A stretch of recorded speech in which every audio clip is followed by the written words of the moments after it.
Saudara-saudara sekalian, pada kesempatan ini saya akan membawakan satu tips mengenai D-dimer dan COVID-19. Semenjak kemunculan COVID-19, kita jadi sering mendengar tentang D-dimer. Sebetulnya apa sih D-dimer itu dan apa hubungannya dengan COVID-19? Untuk itu kita akan bahas di dalam tips berikut ini. Pada wabah COVID-19 yang merebak dengan sangat cepat ini, sebagian besar penderita tidak mengalami gejala atau kalau ada gejala pun itu biasanya ringan saja. Hanya ada sekitar 10% penderita yang mengalami gejala yang berat dan bahkan kritis hingga mengalami kematian. Kita mengetahui bahwa penderita COVID ini juga memiliki penyakit komorbid yang lainnya seperti hipertensi, diabetes, penyakit jantung, penyakit paru, dan kanker. Itu mereka ini lebih rentan mengalami gejala yang berat hingga kematian. Dan sekarang diketahui juga bagi pasien COVID-19 yang nilai tes D-dimernya terlalu tinggi, maka risiko mengalami kematian juga semakin tinggi. Nah, apakah D-dimer itu? D-dimer adalah fragmen protein yang ukurannya sangat kecil yang terbentuk saat bekuan darah melarut. Saat tes darah D-dimer akan dilihat nilainya. Jika nilai D-dimer di atas 500 nanogram per mililiter, maka biasanya dikategorikan sebagai tinggi. Ini angka yang kurang lebih saja, tidak berarti jika nilainya di atas 500, misalnya 600, itu artinya tinggi, itu sangat bergantung kepada kondisi seseorang. Nah, saudara, pembekuan darah yang normal adalah hal yang esensial bagi tubuh kita untuk melakukan penyembuhan jika tubuh kita terluka, baik lukanya itu di dalam maupun di luar tubuh kita. Misalnya di dalam tubuh itu, misalnya di dalam pembuluh darah dan lain sebagainya. Nah, saat kita luka akan terjadi pembekuan darah supaya kita bisa menghentikan pendarahan itu. Namun jika pembekuan darah ini menyebabkan penyumbatan pada aliran darah, terutama yang menuju ke organ-organ tubuh yang penting atau jaringan tubuh, itu yang akan menjadi masalah. Pembekuan darah yang abnormal inilah yang paling sering menyebabkan serangan jantung dan stroke. Di masa pandemi COVID ini, tes D-dimer menjadi berguna untuk menentukan tindakan yang perlu dilakukan untuk mengurangi risiko kematian akibat COVID-19 ini. Nah, saudara, ada sebuah penelitian dengan menggunakan data dari 676 pasien di rumah sakit di Wuhan. Dari data tersebut dibagi menjadi dua. Ada 140 pasien yang tidak selamat dan ada 536 pasien yang selamat. Nah, saudara, dalam tabel terlihat ada garis biru yang mewakili pasien yang tidak selamat dan garis merah mewakili pasien yang selamat. Mulai dari hari pertama hingga hari ke-15, pasien itu masuk ke rumah sakit. Nah, pada pasien yang tidak selamat, dari hari ke hari kita lihat D-dimernya itu cenderung akan meninggi terus dan terus meningkat. Sementara pada pasien yang selamat, D-dimernya itu walaupun agak tinggi tapi relatif lebih stabil dan rendah. Dan di tabel kedua itu adalah tes darah untuk CRP ya. Tes ini untuk mengukur tingkat peradangan di dalam tubuh. Nah, pada pasien yang meninggal terlihat CRP-nya relatif lebih tinggi daripada pasien yang selamat. Tapi nilai CRP itu tidak seperti D-dimer yang naik terus. Dia stabil, tapi agak tinggi. Sementara kita lihat pada pasien yang selamat, nilai CRP-nya cenderung rendah terus ya. Dengan melihat penelitian ini dan beberapa penelitian yang serupa, bisa dikatakan bahwa nilai D-dimer adalah prediktor yang penting terhadap risiko kematian pada pasien COVID tersebut. Sebab D-dimer yang tinggi itu berisiko meningkatkan penggumpalan darah dan menyebabkan penyumbatan pembuluh darah ke otak, ke jantung, ke paru, ke ginjal, dan lain sebagainya.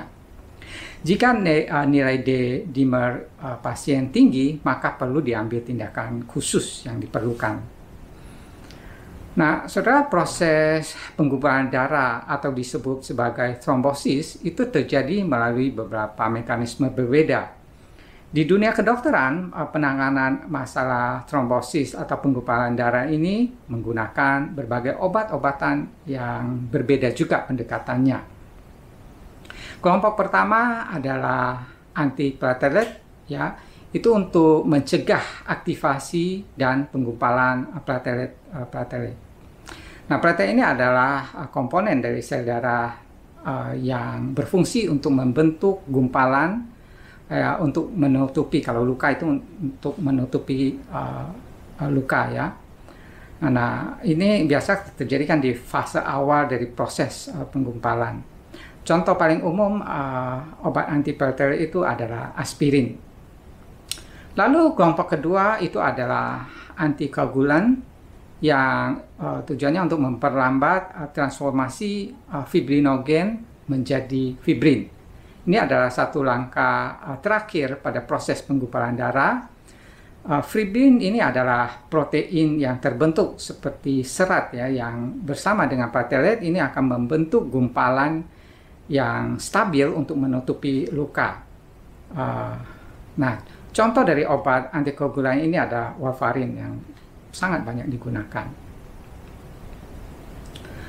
Nah, saudara, kondisi trombosis atau penggumpalan darah yang tidak normal akan meningkatkan berbagai risiko yang berbahaya. Tapi obat-obatan anti penggumpalan darah seperti warfarin itu juga memiliki risiko yang banyak. Di antaranya adalah terjadinya pendarahan yang serius, lalu peningkatan risiko aterosklerosis pada pembuluh darah, dan juga bisa menyebabkan osteoporosis dan masih banyak efek samping lainnya. Nah, setelah penggumpalan darah tidak normal itu bukan saja berisiko bagi pasien COVID-19, tapi itu juga dapat menimbulkan komplikasi yang mengakibatkan terjadinya stroke misalnya, lalu mini stroke yang tidak menyebabkan kerusakan jaringan di otak, ya. Lalu bisa menyebabkan serangan jantung, pulmonary embolism atau penyumbatan arteri di paru-paru yang dapat menyebabkan kematian. Nah, saudara, cara terbaik untuk menghindari trombosis atau penggumpalan darah yang tidak normal adalah melalui pendekatan holistik, karena mengandalkan obat itu memiliki banyak kelemahan dan berisiko juga. Nah, untuk itu kita perlu mengetahui faktor-faktor risiko apa saja yang menyebabkan terjadinya trombosis ini. Pertama, saudara, lemak darah yang abnormal ditandai dengan tingginya total kolesterol, LDL yang tinggi, triglyceride yang tinggi, dan HDL yang rendah. Nah, ini akan menyebabkan kerusakan pembuluh darah dan memicu terjadinya penggumpalan darah. Lalu yang kedua adalah HSCRP atau High Sensitivity C-reactive Protein, ya. Yang tinggi itu menandakan terjadinya peradangan dan luka pada pembuluh darah. HSCRP yang tinggi itu merupakan prediktor yang sangat baik akan terjadinya serangan jantung dan stroke di kemudian hari. Lalu yang ketiga adalah hipertensi. Tekanan darah yang tinggi dan berkepanjangan itu akan merusak dinding pembuluh darah dan itu akan memicu penggumpalan darah. Lalu yang berikutnya adalah gula darah yang tinggi di atas 85 mg per desiliter. Walaupun ini masih dalam batas yang normal tinggi, ya, ini juga meningkatkan risiko penggumpalan darah. Lalu kelima adalah kelebihan lemak di sekitar lingkar pinggang, ya. Pinggang itu nggak boleh lemaknya terlalu banyak. Lalu yang berikutnya adalah homocysteine yang tinggi, karena homocysteine yang tinggi itu akan merusak dinding pembuluh darah. Nah, orang yang homocysteine tinggi Biasanya kekurangan asam folat yang banyak terdapat di sayur-sayuran hijau. Nah, kemudian kekurangan vitamin B6 dan vitamin B12. Berikutnya adalah orang yang pernah mengalami stroke, serangan jantung, dan penyakit pembuluh darah arteri sebelumnya. Dia lebih risiko penggumpalan darah. Lalu detak jantung yang abnormal atau aritmia. Yang berikutnya adalah kebiasaan sedentary sehingga mengakibatkan darah tidak mengalir dengan lancar. Faktor risiko berikutnya adalah kelainan pada kelenjar tiroid, baik hypo atau hypertiroid. Lalu perokok, karena perokok itu akan menyebabkan meningkatnya plasma fibrinogen. Lalu penderita kanker ya, terutama kanker pankreas, kanker otak, dan kanker gastrik itu lebih berisiko. Nah, saudara, dari faktor risiko tadi semua, hampir semuanya berkaitan dengan gaya hidup yang tidak baik ya. Dan tentu kabar baiknya adalah faktor risiko ini dapat diminimalisir dengan pendekatan gaya hidup yang benar. Pendekatan diet untuk menurunkan risiko trombosis atau pembekuan darah, diet yang whole food plant-based diet tentu ya. Lalu kita coba melihat nutrisi yang bermanfaat untuk menurunkan aktivasi dan penggumpalan platelet itu apa-apa saja. Pertama adalah buah zaitun atau olive ya, baik itu berupa buah zaitun yang utuh maupun dalam bentuk minyak extra virgin olive oil. Maupun bisa juga ekstrak dari daun olive ya, olive leaf itu bermanfaat bagi penderita hipertensi, diabetes, dan masalah atherosclerosis. Sementara kandungan polifenol dari olive ini dapat menurunkan peradangan dan menurunkan penggumpalan darah.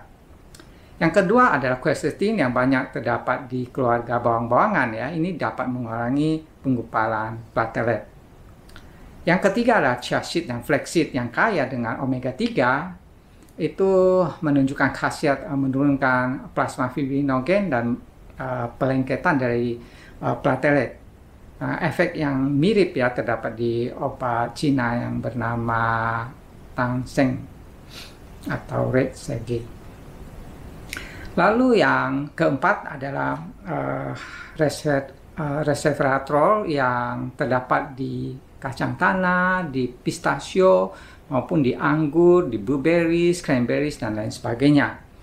Ini dapat menurunkan penggumpalan platelet dan mencegah kerusakan akibat dari radikal bebas. Yang kelima adalah tomat. Dengan kandungan likopen yang terkenal, itu dapat mencegah pelengketan dan penumpukan platelet. Yang keenam adalah buah delima. Ini kaya dengan polifenol yang dapat memperlambat penggumpalan darah, menurunkan tekanan darah, dan menurunkan kolesterol LDL.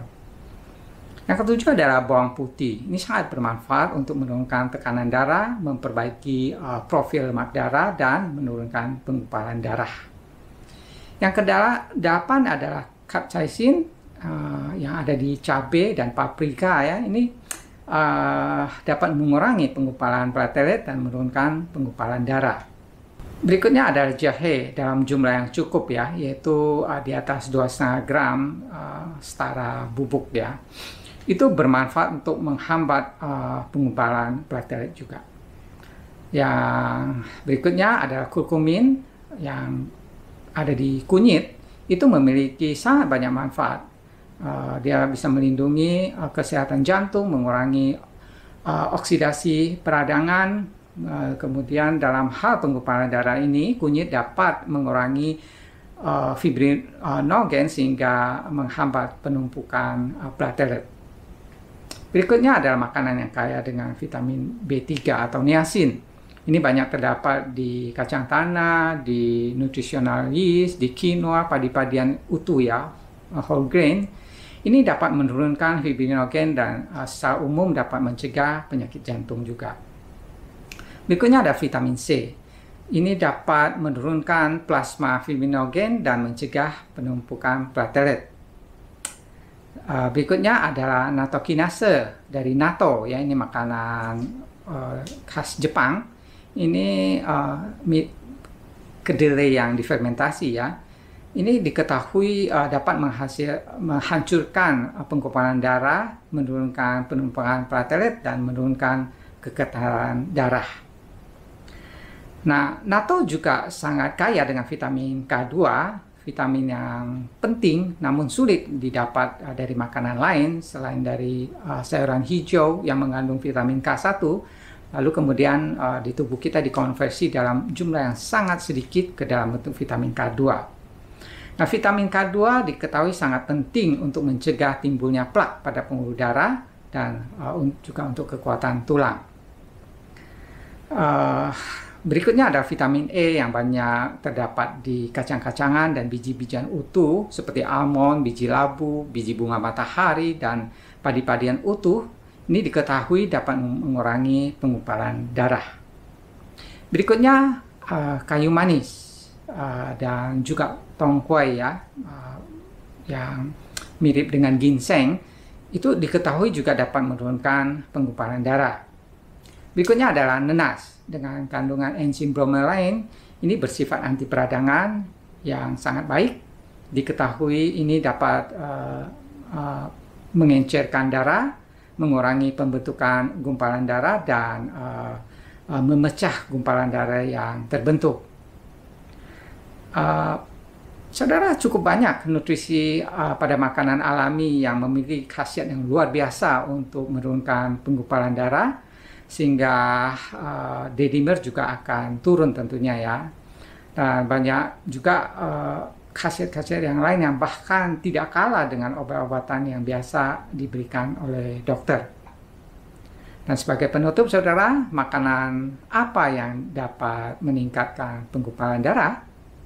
Sederhananya, semua makanan yang dapat meningkatkan risiko penyakit jantung itu dapat meningkatkan penggumpalan darah. Jadi sebaiknya saudara hindarilah daging, trans fat, susu sapi, dan gula. Ini semuanya akan mencegah penggumpalan darah.